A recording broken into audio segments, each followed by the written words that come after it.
being spent is widely heard. You hear from different sections of the society saying taxpayers' money, you're not, which is a right concern citizens should have. I just want to highlight that in 2020-2021 budget, sir, we brought in the element of transparency and strengthening cooperative federalism. How did we do it? We took a big step of bringing on board FCI's, the Food Corporation of India's, off-budget borrowing of about 1.2 lakh crores onto the budget. We said, yes, it might hit us from the point of view of fiscal deficit, but we will have to do it, bring in credibility to the budget making and transparency. We also strengthened the partnership with the states. It is that year that, not because Finance Commission has recommended it, not at all, we brought in a 50-year interest-free capital assistance to the states, which was not on the basis of a recommendation which the Finance Commission gave. But we started the process then, and when we started it, we just extended 12,000 crores to the states, saying 50 years, you take it, no interest to pay, you can go ahead with what you want to do in terms of capital expenditure. All states, no state left out in that. And that 12,000 crores of 2020-21 today for this year has reached 1,50,000 crores. 50-year interest-free. This year's budget for this year gives 1,50,000 crores for states. No, they can choose the projects they want to do and complete it, asset building. So that has been started from 2020-21, and every year some amount. It's been growing and it has reached this level today. 21-22, sir, again fiscal transparency and technology adoption was taken up for the budget making. We regularized long pending outstanding dues, and this is very interesting, sir, and I'm sure the House will appreciate this point, that we regularized long pending outstanding dues amounting to over 81,000 crores payable to the states under devolution of central taxes for the period. So I was astonished when I started working on it, but I'm glad to say we resolved it. For the period, 81,000 crore for the period, beginning 96-97 until 2017-18, we had to do the calculations to make sure every state in this 81,000 crores, which has been pending over decades, is given that money back. We did that in 21-22. Because Honorable Prime Minister has been a Chief Minister of a state, he knows the difficulty of states, and he said, please sit and clear this up. I don't want this waiting. From 97, it has been waiting, clear it. We cleared 81,000 crores in the year 21-22. I'm very happy that we sorted that out with the consultations held with states as well. So, similarly that year, sir, I told you the previous year, we took on board the Food Corporation of India's amounts which side of the budget.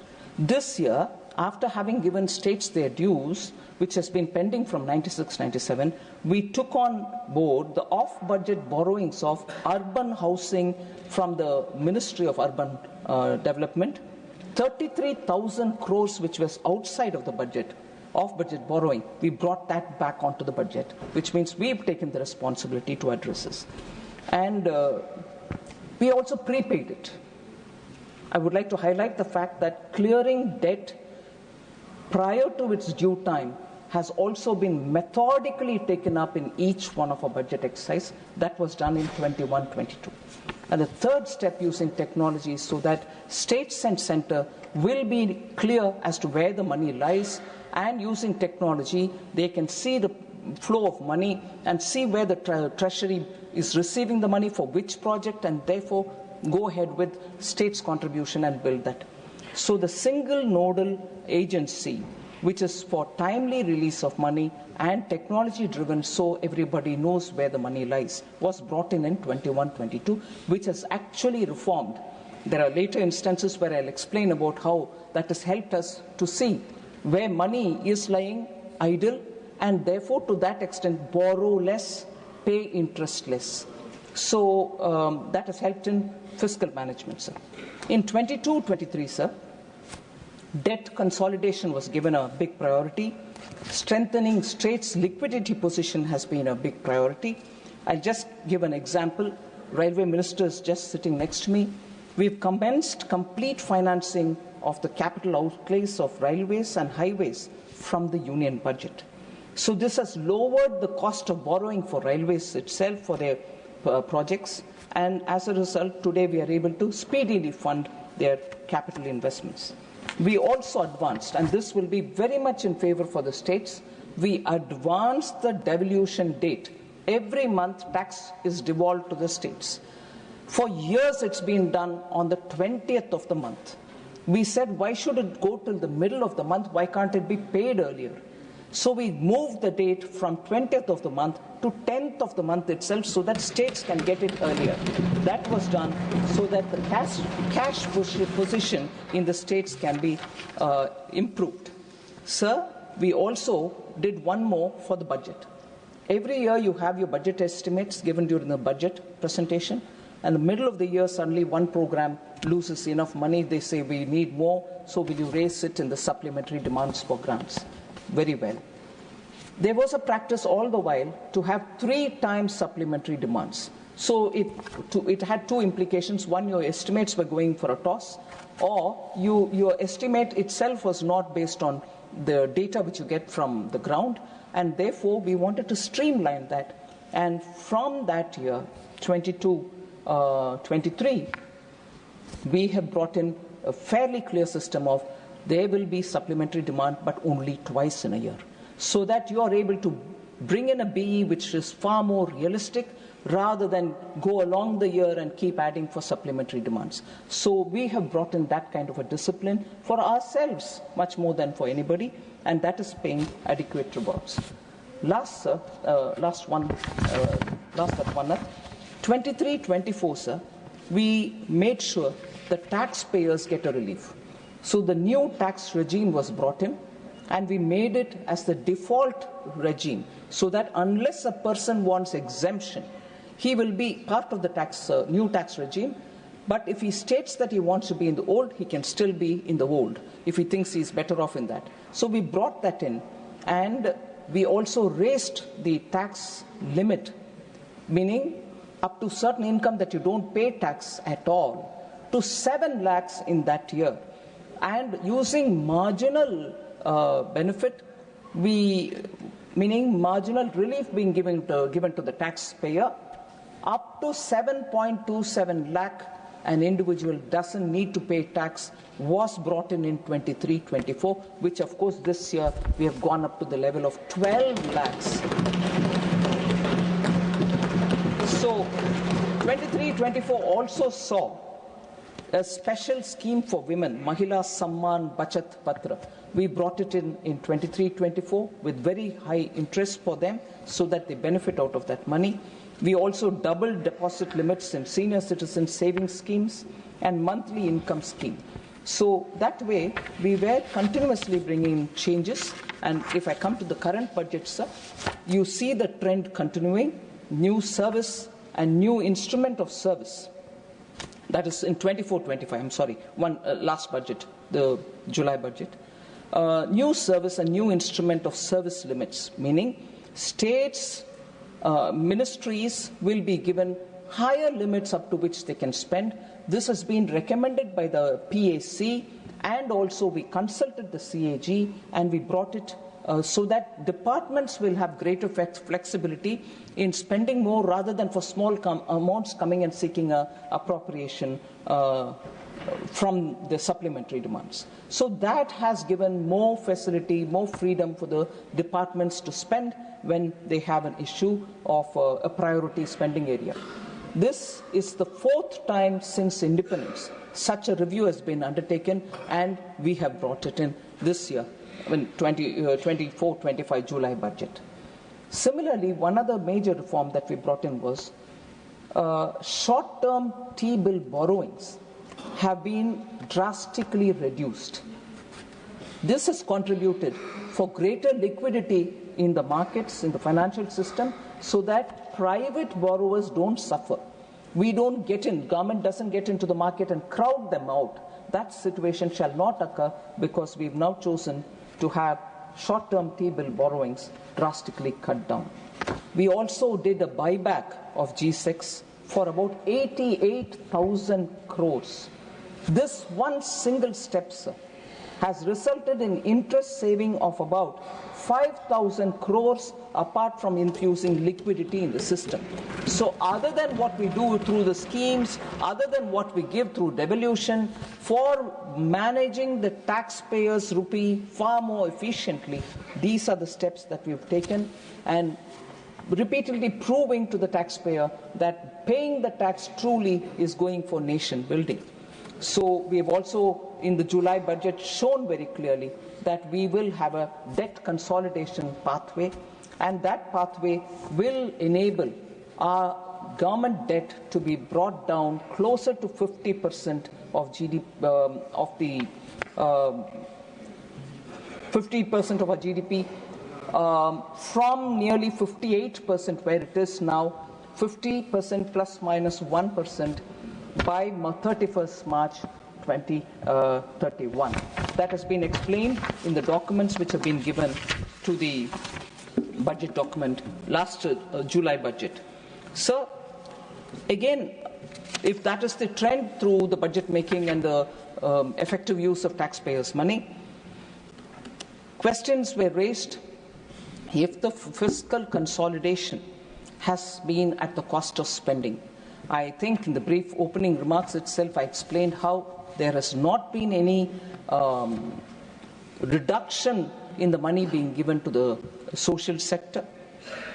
It actually balances available money wherever it is available effectively, and that is not cut down. But if questions are being asked about you're giving lesser now, whereas the project demands more, I broadly highlight the fact that because technology is now available for both the center and the states, you can see where the money is lying unutilized. And if that money is utilized, bills are raised, immediately we shall fund the money to the states.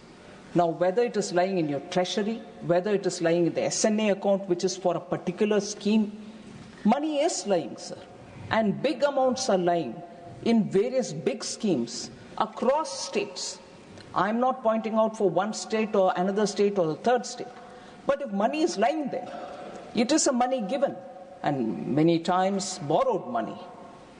If it is lying there, am I expected to borrow more money and put it in there and keep paying the interest? Or is it better that you use the money and post that I can borrow timely and give it to you? Or if I have the comfort of my revenue, I can even give it.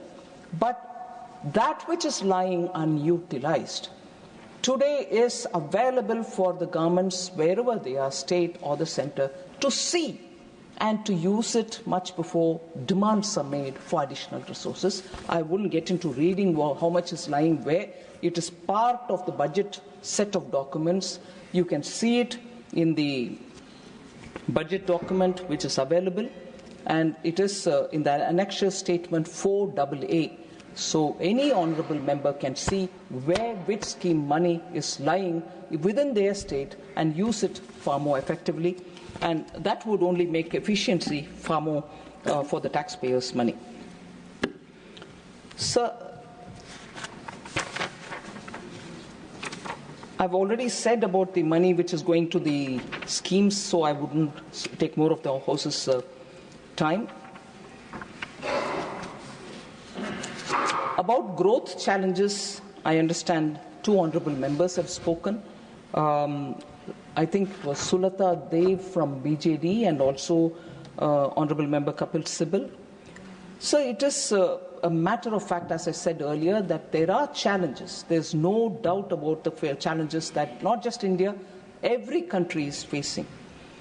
For India in particular, to explain why the Q4 growth was low and why we think it is manageable in the forthcoming quarters is because of the adverse weather conditions which prevailed during the year, excess rainfall in some states, drought in some others, and also the model code of conduct because of the Lok Sabha elections Most departments could not spend their money in time. As a result, the multiplier was not as much as you would calculate when you spend on your capital expenditure.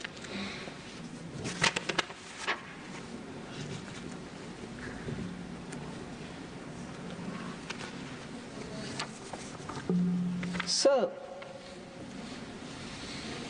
former Finance Minister P. Chidambaram has raised quite a few issues, and I have answers for all of them, answers based on data.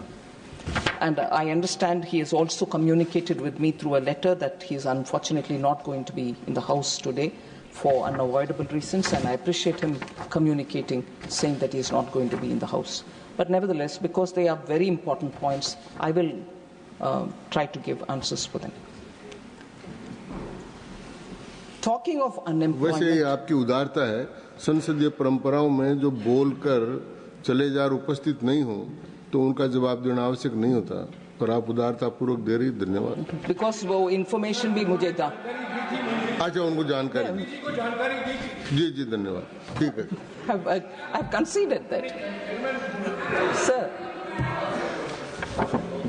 No, I've conceded that, sir.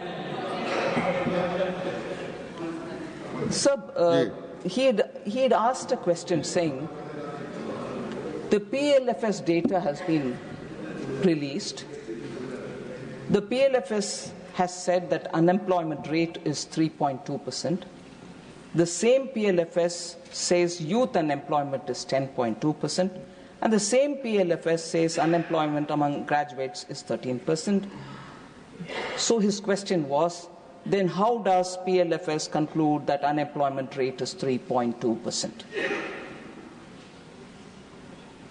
I have a bit of a discomfort, sir, in that it will be untypical of me to answer the way I'm answering, but I will do it with due deference. The blunt point is, sir, they are subsets and the lot are different lots.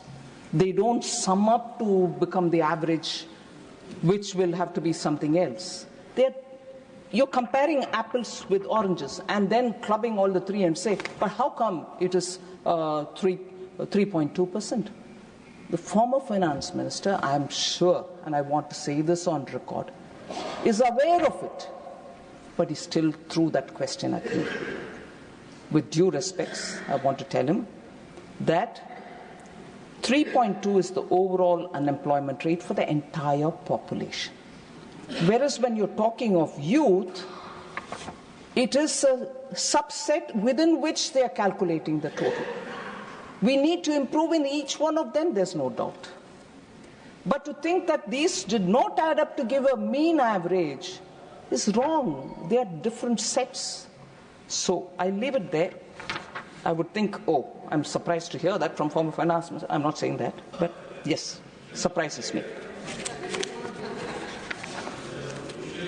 Sir, he also raised a question. What is the difference between new employment generation scheme and the PM employment generation scheme, that is PMEGP? Again, they are definitely different. Why are they different, sir? The new employment generation scheme, which was announced in the July budget, had 3 different schemes within it. One which will take care of first-time job seekers, for whom there is a particular scheme, the particular provision which is given, the first-time job seeker will be given this much if his moment taken in, and so on. And a scheme B within that set of 3 is job creation in manufacturing, where we incentivize for the employer additional employment that he will bring, either of first-timer or of somebody who's moving from one job to another. So this is linked to employment, and first-time employees were much more given that kind of an attention. An incentive will be provided at specified scale directly to both the employee and the employer through the EPFO route, so it is registered, it's transparent, everyone can see how much is going to which employer for which employee that he brought in additionally. And that scheme will last for 4 years. So for 4 years, if the same employee continues with the new employee company, continues with the employer, the incentive keeps flowing. So that's a second one. And the third one is to support employers, where all additional employment within a salary limit of 1 lakh per month will be counted, and the government will reimburse employers up to 3,000 rupees per month for 2 years towards their EPFO contribution for each additional employee. So the new employment generation scheme had these three distinct employment creating schemes. Whereas PM Employment Generation Program, PMEGP, is one of the flagship programs of the Ministry of Small and Medium Enterprises, MSME. It assists prospective entrepreneurs in setting up of new micro enterprises, particularly in the non-farm sector, for generating employment by providing margin money and subsidy to the bank loan. So the character, the nature, the purpose, and the method of PMEGP is this, and the PM's new scheme of employments, which are three distinct. So as a basket, the three distinct versus the PM Employment Guarantee Program are totally two different things. So the difference between the two is what came as a question. This is what I would want to give as answer.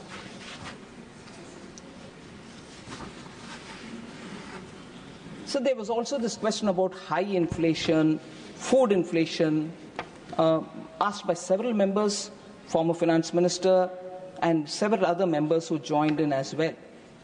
So as per the data released yesterday, the CPI inflation for January 25 fell to 4.31% from 5.22%. This is now closer to the lower end of RBI's inflation target, which is in the range of 4%. So the steep correction, particularly in tomato, onion, and potato prices, actually these three are key components in the CPI food basket. And additionally, decline in pulses inflation supported by tariff-free imports. For the pulses that we don't produce adequately for our consumption, we import, but we made a conscious policy of removing the tariff when the import comes in so that we don't add to the price of the landed pulses. So as per the RBI's report on 7th February, sir, CPI inflation for 25-26 is projected to be lower at 4.2% only. So food inflation, which gets triggered when you have an adverse weather condition, and supply chain disruptions are being managed by a group of ministers who are ensuring that timely import happens if there is a shortfall in the supply. So as a result, I think with the first advanced estimates on agricultural production, 24-25 being what it is, Kharif food grain production is expected to be at 5.7%. So the production of rice and tur dal is expected to increase by 5.9% and 2.5% respectively compared to 23-24. So the prices of food will be well under the inflation radar is the kind of advanced estimates which we are getting. But despite that, the group of ministers will be keenly monitoring. So what did this budget do, the current budget which is waiting for clearance? In 100 districts where agricultural productivity is really low, we have come up with a scheme called PM Dhan Dhanya Krishi Yojana, so that agri activities are given impetus, productivity is increased, so that more produce come into the market. Many other things are also added in it. Atmanirbharta for pulses, so that we grow as much and more of pulses, of all variety of pulses that we consume in this country. Then comprehensive program for vegetables and fruits, so that supply remains abundant. And a national mission for high-yielding seeds are also brought in, so that production of high-yielding seeds will result in greater agricultural produce in the market. Sir, I have expanded and explained about how governments attempt to get subsidized dal, subsidized rice, subsidized atta come into the market in the name of Bharat Chana Dal, Bharat Atta. I just want to say how much is already sold in the market. And that selling is going to help because if you look at totally between the phase 1 and phase 2, Bharat Chana Dal, 13.8 lakh tons are already sold. Bharat Atta, 16.0 lakh tons are already sold. Rice, 15.3 lakh tons are already sold. So with Chana whole, moong, dal and so on. So it is clear that government's attempt to remove the stress of price rise is actually being received in the ground. The efforts will continue.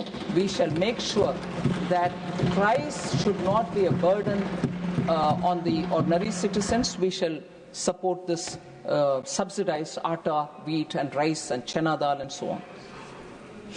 So inflation management, again, I think we have made sure that we are addressing the problem. I'm not getting into a comparison game because by now it is very clear who manages inflation a lot more in time and who doesn't. So the depreciation of the rupee was also something which very many members spoke about. I want to spend a minute on it. Many of the members are still here who have been talking about it. The value of the Indian rupee, sir, is influenced by several factors which I'm sure honorable members know about it. Those factors are the movement of the dollars, the index of the dollar, trends in capital flows, level of interest rates, movement in crude prices, current account deficit, so on, so many of them. Quarter 4 of 2024 certainly witnessed extensive currency-related volatility across major countries, not just India. So Indian rupee, like other Asian currencies, depreciated against the US dollar on account of uncertainty pervading the global macro economy. US dollar index rose to 6.5% during October 21, 2024 to January 27, 2025. Major Asian currencies such as the Korean won, Indonesian rupiah, Malaysian ringgit depreciated by 8.1%, 6.4% and 5.9% respectively.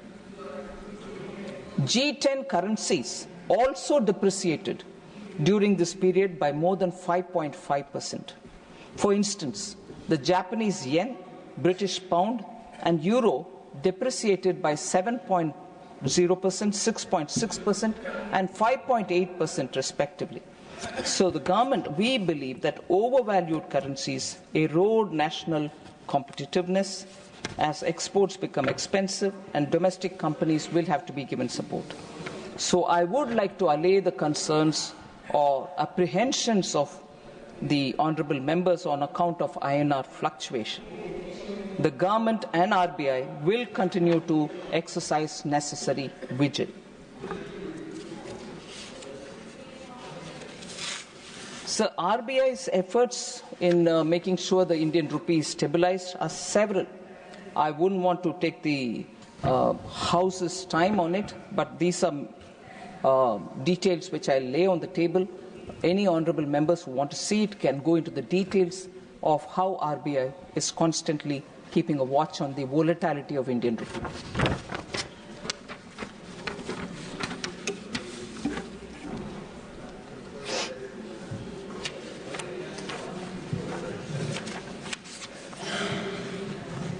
So there was an interesting question raised by the former finance minister.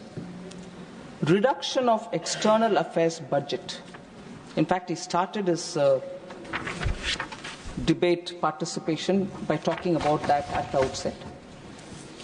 Made me feel that why would he want to start talking on external affairs rather than talking about many other finance ministry related specifics. But he wanted to ask as to reduction on external affairs budget.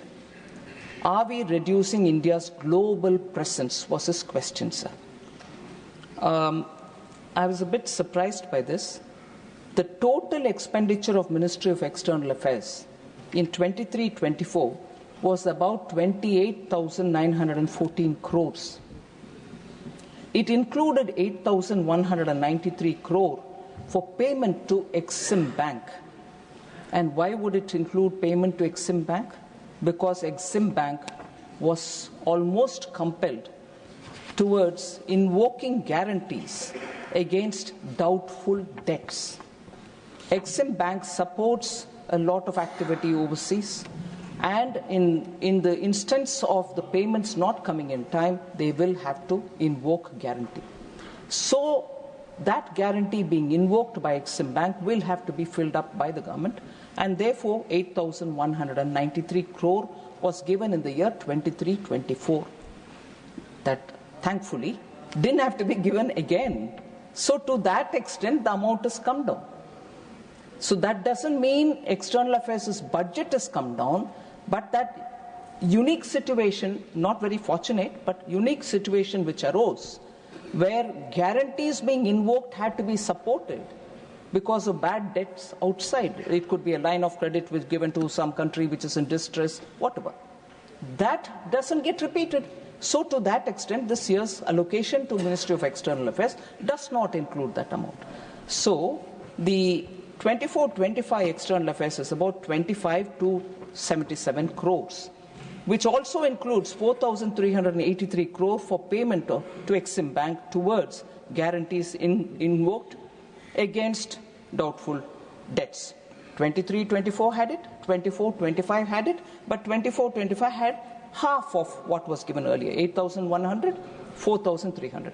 As a result, if the amount provided for payment to Exim Bank towards guarantees invoked against doubtful debt is excluded, if it is excluded, core expenditure of budgetary provision of MEA in 23-24 and RE 24-25 is 20,721 crore and 20,984 crore respectively.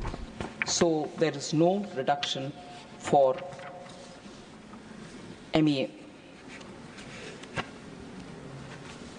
And just as a matter of detail, sir, the total amount received from Government of India during 22-23 to 23-24 aggregated, as I said, 8,191 crore.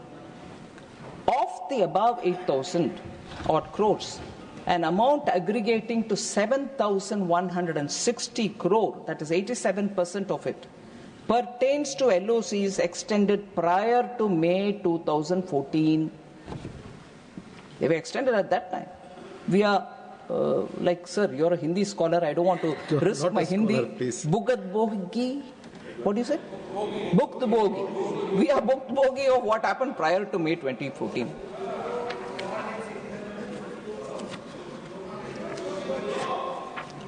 Sir, also one question which was raised by many other members was about food subsidy. Food subsidy, sir.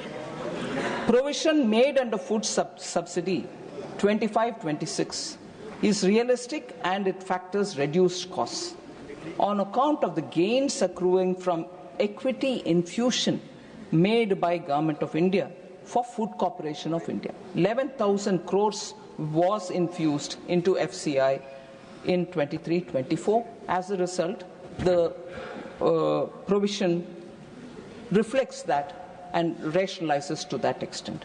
So this has helped actually in that it helps reduce its short-term borrowing, and that has to be kept in mind, sir. So infusion has helped. Fertilizer subsidies, sir, 2024-25, 1.64 lakh crores was given. It has been increased to 1.68 lakh crore for 25-26. So no, we have not reduced. And let us also recall that in the Purvanchal area, sir, 3 urea factories which were lying idle have been revived because of Purvanchal. Purvodaya, which is a big point which Honorable Prime Minister